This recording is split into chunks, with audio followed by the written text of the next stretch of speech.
Assalamualaikum warahmatullahi wabarakatuh. Alhamdulillahirabbil alamin. Alladzi nazzala al-furqana 'ala 'abdihi liyakuna lil 'alamin nadhira. Alladzi lahu mulku samawati wal ard wa lam yattakhidh walada wa lam yakul lahu syarikun fil mulk wa khalaqa kulla syai' faqaddarahu taqdira. Allahumma shalli wa sallim wa barik wa 'azzim wa karrim 'ala sayyidina Muhammad wa 'ala alihi wa sahbihi ajma'in wa man tabi'ahum bi ihsanin ila yaumiddin.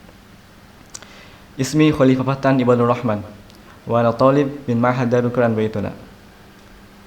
Wal an saqra al-kitab Siyasah Syar'iyyah fi safhah 228 haula dauril ulama. Bismillahirrahmanirrahim. Wa ulul amri sinfani al-umara'u wal ulama'u. Ulul amr itu ada dua kelompok. Yang pertama itu ada umaro. Lalu yang kedua ada ulama. Wahum alladzina idza saluhu suluhan nasu. Mereka itu adalah orang-orang yang apabila mereka itu baik, maka masyarakat pun baik. Fa aktsaru ma yukhafu 'alan nasi dararuhuma. Maka kebanyakan hal yang ditakuti oleh manusia itu adalah kerusakan moral pada keduanya. Wa kana salafu yuhadziruna fitnatahuma. Dan para ulama salaf dari dulu selalu mewanti-wanti akan fitnah keduanya. Fitnatal mubtadi'i fi dinihi, yaitu fitnah ulama yang berfatwa akan perkara bid'ah pada perkara atau urusan agama. Wal fajiri fi dunyahu, dan orang yang berbuat durjana dalam urusan duniawi. Sahibi hawan qad amahu hawahu, orang yang menuruti hawa nafsu hingga ia dibutakan oleh hawa nafsu itu sendiri. Wa sahibi dunya qad agwathu dunyahu, dan orang yang bergumul dengan dunia hingga ia pun juga dibutakan oleh dunia. Fitnatal ladzina istamta'u bi khalaqihim kama istamta'al ladzina min qablihim bi khalaqihim. Fitnahnya orang-orang yang menikmati atau merasa senang dengan bagian mereka, sebagaimana orang-orang sebelum mereka itu merasa senang atau menikmati bagian mereka. Wa fitnatal ladzina khadu kama khadal ladzina min qablihim, dan fitnahnya orang-orang yang terjerumus sebagaimana orang-orang sebelum mereka pun terjerumus. Wa kanu yaquluna man naja min fitnati ahlil bid'ah wa fitnati dzis sultani naja. Para ulama berkata, siapapun yang terlepas dari fitnahnya ahli bid'ah dan fitnahnya para pemegang kekuasaan, maka ia selamat. Fa'ala kullin minhuma an yataharra bima yaquluhu wa yaf'aluhu ta'atallahi wa rasulihi. Maka masing-masing dari keduanya itu wajib untuk memeriksa atau menilai apa yang telah ia katakan atau apa yang telah ia perbuat sebagai bentuk ketaatannya kepada Allah dan Rasulnya. Wattiba'a kitabillahi wa sunnati rasulih, dan dalam rangka mengikuti kitab Allah atau Al-Quran dan sunnah Rasulnya. Wa mata amkana fil hawadisi al-mushkilati ma'rifatu ma dalla alaihi al-kitabu was sunnatu kana huwal wajibu. Dan kapanpun dalam berbagai peristiwa yang rumit atau yang pelik, jika ia memungkinkan untuk mengetahui apa yang ditunjukkan oleh Al-Quran dan Sunnah atas hal itu, maka itu adalah hal yang wajib. Wa illam yumkin dzalika lidhiqil waqti, dan apabila hal tersebut tidak memungkinkan ia untuk mencari tahu karena waktu yang mepet, au ajzi talibi, atau ketidakmampuannya dalam meneliti, au takafu'il adillati indahu, atau terbatasnya dalil-dalil yang ia punya, au ghairi dzalika, atau selain hal itu. Falahu an yuqallida man yartadi ilmahu wa dinahu, maka ia boleh mengikuti siapapun yang ia ridhoi ilmunya dan agamanya. Hadza aqwal aqwali, ini adalah perkataan yang paling kuat. Dari paragraf terakhir yang saya baca tadi, dapat kita ketahui bahwa ulul amr itu terbagi menjadi dua kelompok. Yang pertama ada umaro, yaitu the government atau pemerintah.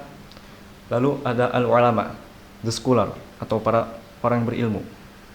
Nah, di sini dijelaskan bahwa mereka itu dianggap oleh kita sebagai poros atau parameter baik buruknya suatu masyarakat ataupun bangsa.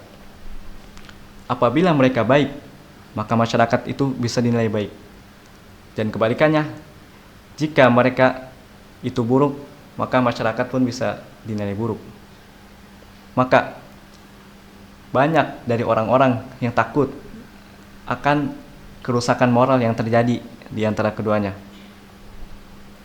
Oleh karenanya, para ulama salaf terdahulu sudah memperingatkan kita akan bahaya fitnah yang disebabkan oleh keduanya, yaitu fitnahnya seorang ulama yang berfatwa dalam perkara bid'ah pada urusan agama, dan seorang yang senantiasa berbuat durjana dalam perkara duniawi, karena mereka itu adalah orang yang menuruti hawa nafsu, sehingga mereka itu dibutakan oleh hawa nafsu mereka sendiri. Mereka itu juga orang-orang yang suka bergumul, senantiasa mencari hal-hal atau urusan hal-hal atau perkara-perkara duniawi, sehingga mereka pun dibutakan juga oleh dunia. Fitnah mereka adalah fitnahnya orang-orang yang merasa senang menikmati bagian mereka, sebagaimana orang-orang sebelum mereka itu menikmati dan merasa senang dengan bagian mereka. Dan fitnahnya orang-orang yang terjerumus atau terperosok dalam kebatilan, sebagaimana orang-orang sebelum mereka pun terperosok dalam hal yang sama. Nah, para ulama dahulu berkata, siapapun yang terlepas dari fitnah seorang ahli bid'ah ataupun fitnah seorang pemegang kekuasaan, maka ia telah selamat. Oleh karenanya, masing-masing dari kelompok tersebut wajib memeriksa atau mengintrospeksi diri atas apa yang telah ia katakan, apa yang telah ia perbuat sebagai bentuk ketaatannya kepada Allah Subhanahu wa taala dan Rasul-Nya. Dan dalam mengikuti Al-Quran dan Sunnah sebagai petunjuk yang telah Allah berikan kepada manusia. Dan kapanpun, jika seorang umaro atau ulama itu terjebak di dalam peristiwa atau situasi kondisi yang rumit, yang kompleks, maka jika ia memungkinkan untuk mencari tahu atau mencari petunjuk yang termuat dalam Al-Quran dan Sunnah, maka itu wajib baginya. Dan apabila tidak mungkin karena beberapa faktor, yaitu menipisnya waktu, tidak mampunya ia dalam meneliti, atau terbatasnya dalil yang ia punya, bisa jadi karena sulitnya sarana dalam mengakses dalil-dalil tersebut, maka ia boleh mengikuti siapapun yang ia ridhoi ilmunya dan siapapun yang ia ridhoi akhlaknya. Nah, oleh karenanya, apabila masyarakat itu buruk, maka masyarakat yang buruk itu akan melahirkan pemimpin yang buruk. Pemimpin yang buruk adalah cerminan dari masyarakat yang buruk. Fenomena ini adalah siklus yang selalu terjadi tanpa adanya perubahan yang signifikan. Ini adalah lingkaran setan yang tidak terputus. Maka sudah seyogianya bagi kita untuk mengemban tanggung jawab kolektif ini, yaitu dengan mengintrospeksi diri kita dalam lapisan masyarakat yang paling bawah, dari perseorangan atau per individual, sehingga kita dapat melahirkan umaro dan ulama di generasi berikutnya yang akan membuat kita memutus rantai yang tidak akan habis ini, memutus kita dari lingkaran setan yang terus berputar ini. Dan fenomena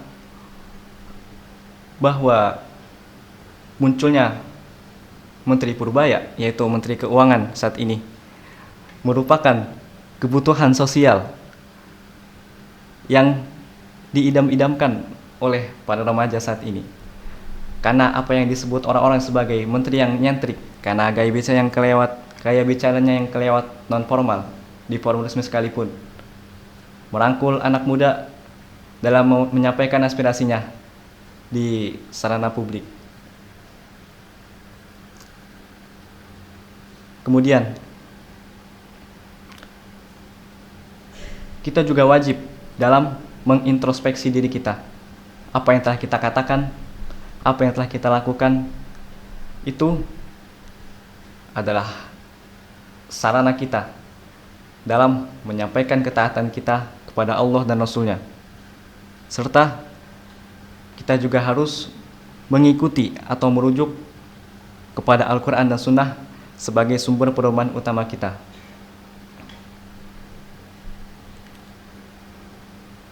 Nah, itulah peran ulama dan masyarakat secara umum dalam konteks sosial.